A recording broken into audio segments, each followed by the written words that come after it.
On the heels of one video come another, because explanations get more questions. You're a jerk off. You called 911 for a prank. Let's say you see there's a man with a gun in a park. The cop picks up the job. Man with a gun in the park, there's kids in a park. Better haul my ass over there. So he's going balls to the wall. Because that's what we do in the police department. For other officers and kids, we go balls to the wall.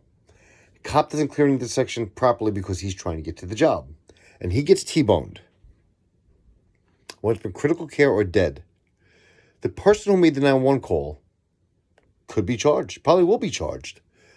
Yeah, it's weird. The way it's... When you call 911 on a prank phone call and the officer responding, their lives are in your hands. You're actually responsible for them because you made the fucking prank phone call in the beginning, right? Right. So, yeah, we're not a weapon to be used against anybody. Let's say you call in a man with a gun in a house and you get somebody swatted. We take that door on your say-so, on your 911 in good faith. We hit that door. Door goes off the hinges. We start making entry, start clearing. Let's say there's somebody with a headset on, playing video games. That's how the whole swatting thing started, right? He doesn't know the police are coming. And he turns in a way, or he's got the black controller in his hand, and he turns. And the rookie who's nervous in the service, who should be on the stack for a search warrant anyway, lets a round go. And hits this kid, or adult, or innocent person in the house. The cops could be in trouble. It's going to be an administrative thing, right? Cops are going to be in trouble because it really wasn't a gun. And listen, I don't like rookies, and they're all a little trigger happy for me. The person who made the call is going to be charged accordingly for that assault because that kid was just assaulted because we shot him because he turned with a black thing in his hand. I mean, using 911 as a weapon. What the fuck is wrong with you? Seriously. I mean, listen. We respond to these jobs. We ask for callback numbers on the radio before we actually start. Give me the body of the job central. What's the history of the location central? The prior calls for this. We try to prep ourselves as best we can over the air before we get there. It's not like Friday night, the same call comes in. Mr. McCluskey is getting the shit beat out of her by her husband because he's drunk. It's an every Friday night thing.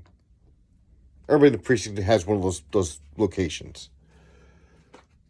But if you're calling 911 for a cat up a tree or something like that, something stupid, is it against the law? Yeah, it's a violation. It could be a misdemeanor. You call 911 and say there's a bomb at a location, you get charged with the fake call. Whatever the fake call is, you get charged accordingly. Like, bomb, felony, cat in a tree, violation, misdemeanor. Unless there really is a cat in a tree, then it's not. Yeah, somebody fell, they need help getting up. We do those jobs too in the police department. We call lift jobs. Yeah. What is so... When did we... Seriously, when did this go real life with people? I can talk from real life experience because I've been through all these jobs and done all this work. But, yeah, I mean, I've had the cops show up at my house. I had the cops here yesterday. It's just a radio run. That's all it is. But when you start fucking seeing bombs and shootings and shit like that, you're taking it to the next level. And you should be arrested. And you should be charged accordingly. But folks, like I said before, there is a program. All the police departments have them. No matter what state you live in, what town, what village, what rock you live under, where you can put in an address and it will give you the radio runs for like a 30-day period. Now, we do search warrants. We are swearing affidavits and proven exhaustion and why we need the warrant. We go back about a year or two. And that's 3 shifts a day, day tour, after evening shifts, and midnight shifts to see every radio run to that location. We want to know what we're getting into. And if we have a name of a guy, we want to run him to see if he's resisted arrest. Is he going to be a cop fighter? Is he an asshole? Any blind people at the house? Any deaf people? Any kids with disabilities? We get all that information before we take a door. It's on the checklist. We have to get it. Surveillances, photos. We even go down to the fucking city architect to pull the plans of the house so we have some idea of where we're going when we get in there. There's a lot that goes into it. But come on. Don't abuse the 911 system. Don't. You're retarded if you do. You're taking away from somebody else who may need help. That wife who's getting beat up by that fucking idiot drunk husband. Or the idiot husband getting beat up by the drunk wife. I mean, come on. It's common sense. It really is. Go on the mainframe for the department. Type in the address. You get the radio runs.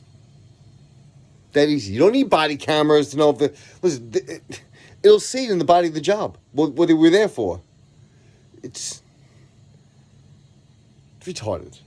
And it's Christmas. Can we just fucking stop? I mean, I don't mind the questions, but I'm fucking really getting into realizing to what it's all connected to, and it's just fucking retarded. Just, come on. Christmas. Good cheer towards men. Give a hoot, don't pollute. Shit like that. Anyway, guys. Merry Christmas.